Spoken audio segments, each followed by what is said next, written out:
சென்னை தாம்பரம் அருகே முடிச்சூர் வரதராஜபுரம் பகுதியைச் சேர்ந்த பரத் சீனு ஆகிய 2 இளைஞர்கள் கடந்த மே 16ஆம் தேதி கொடூரமாக வெட்டி படுகொலை செய்யப்பட்டனர். தமிழகத்தையே உலுக்கிய இந்த சம்பவத்தில் இதுவரை 7 நபர்கள் கைது செய்யப்பட்டுள்ளனர். தொடர்ந்து காவல்துறையினர் நடத்திய விசாரணையில் இந்த இரட்டை கொலை சம்பவம் முன்விரோதம் காரணமாக நடந்தது தெரியவந்திருக்கிறது.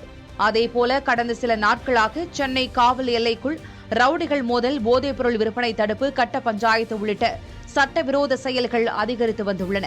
இச்சூழலில் இதனை கட்டுப்படுத்துவதற்காக ஆபரேஷன் ஸ்பெஷல் டிரைவ் திட்டம் காவல்துறையால் திட்டமிடப்பட்டு நேற்று இரவு முதல் கடைபிடிக்கப்பட்டு வருகிறது.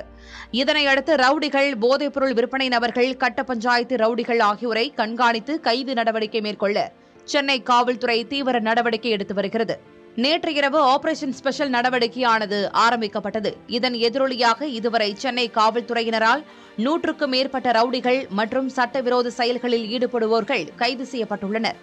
டி நகர் காவல் மாவட்டத்தில் 18 நபர்கள், அடையாறு காவல் மாவட்டத்தில் 16 நபர்கள், புளியந்தோப்பு காவல் மாவட்டத்தில் 20 நபர்கள், அண்ணா நகர் காவல் மாவட்டத்தில் 10 நபர்கள், மயிலாப்பூர் காவல் மாவட்டத்தில் 12 நபர்கள் என சென்னை முழுவதும் தற்போது வரை 100க்கும் மேற்பட்ட ரவுடிகள் கைது செய்யப்பட்டிருப்பதாக சென்னை காவல்துறை தெரிவித்திருக்கிறது. இவர்கள் ரவுடிகள், சரித்திர பதிவேடு குற்றவாளிகள், போதைப்பொருள் விற்பவர்கள், கட்ட பஞ்சாயத்து செய்பவர்கள் போன்ற சட்டவிரோத செயல்களில் ஈடுபடும் நபர்கள் எனவும் ஆபரேஷன் ஸ்பெஷல் டிரைவ் ஆனது இன்று மாலை வரை தொடரும் எனவும் சென்னை காவல்துறை தெரிவித்திருக்கிறது.